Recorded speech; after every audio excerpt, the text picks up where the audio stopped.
Star Trek and Star Wars have had an incredible history with an amazing fan base on both sides of it. And it's only up to about the late 2000s that both these franchises started to have problems. Star Trek began in 2009 with the reboot of the original Star Trek films, which started out pretty good with the idea of what the crew would be like coming out of the academy, but unfortunately it took a very bad turn. Showing no respect for classic Star Trek, it decided that Into Darkness would be taking a whole mess of the Wrath of Khan and rolling it over into a cheaper version of what this would be. Star Trek Into Darkness. Taking Spock's heroic sacrifice to save the ship from the Genesis device and turning it into James T. Kirk running into the reactor to save the ship from burning up in Earth's atmosphere, to Spock and Kirk's amazing back and forth when Spock is dying in the reactor, just ruining everything about the Wrath of Khan.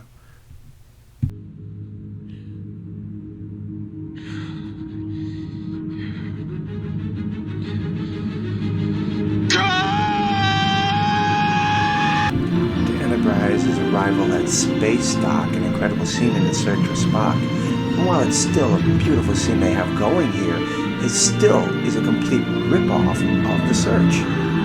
And yes, of course, they even had to take that one scene when she's arriving at her docking area.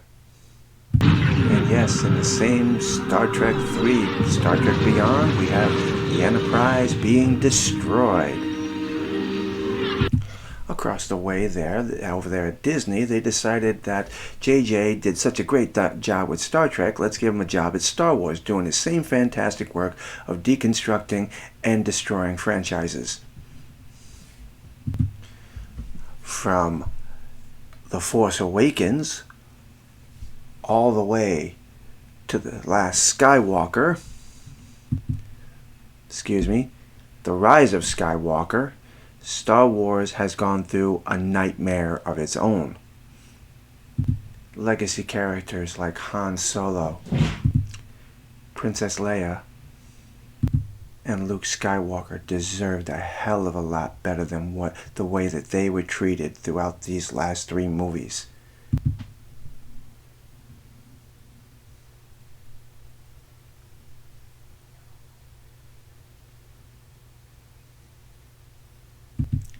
To Luke Skywalker becoming a hermit, complete disrespect for these characters. So in 2017, over at CBS All Access, they decided to launch the Star Trek Discovery, which would change Star Trek forever and damage the fan base in such an unbelievable way that it would take at least 5 years for them to at least try to repair the damage, with rumors of Star Trek Discovery having contracts with Secret Hideout to have the show run for 5 years or 5 seasons, which explains why now all of a sudden it is canceling. With a score on Rotten Tomato of 36% for audience score, as well as an average score of 85% on the critics, 36%, and yet this show managed to squeeze out 5 seasons, which supports the rumor about the contract with the Secret Hideout. With the success of Star Trek Discovery and the USS Pizza Cutter, Paramount and Alex Kurtzman decided to go deep further into the violation of Star Trek with Star Trek Lower Decks. But again, critics would absolutely give this thing an amazing rating score. Adventurous and engaging, says the New York Times. Brilliant, funny as hell, sharp humor, clever. Look, I've watched the show a few times and it's okay. But for some people out there to consider this as canon, it's just not possible for me. It rips into everything that everyone holds dear so much.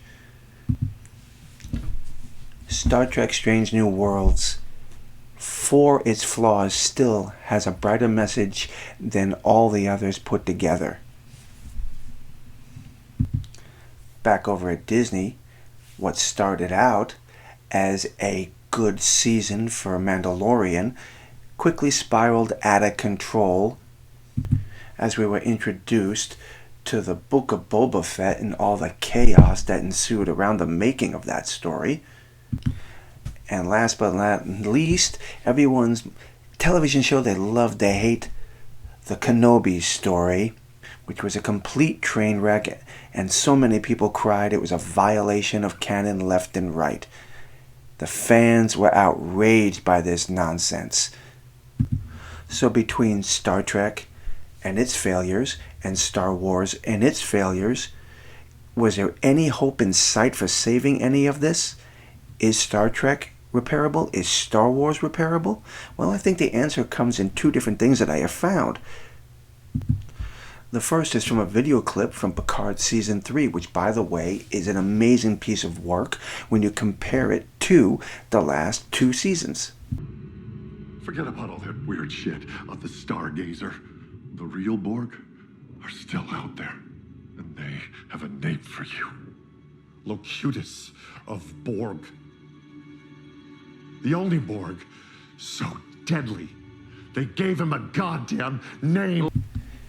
The statement that Shaw just made right there, forget about all that weird stuff that happened on the Stargazer, is to me a clear signal that we are moving past Picard Seasons 1 and 2. Forget about it. Our apologies. Let's move forward, please.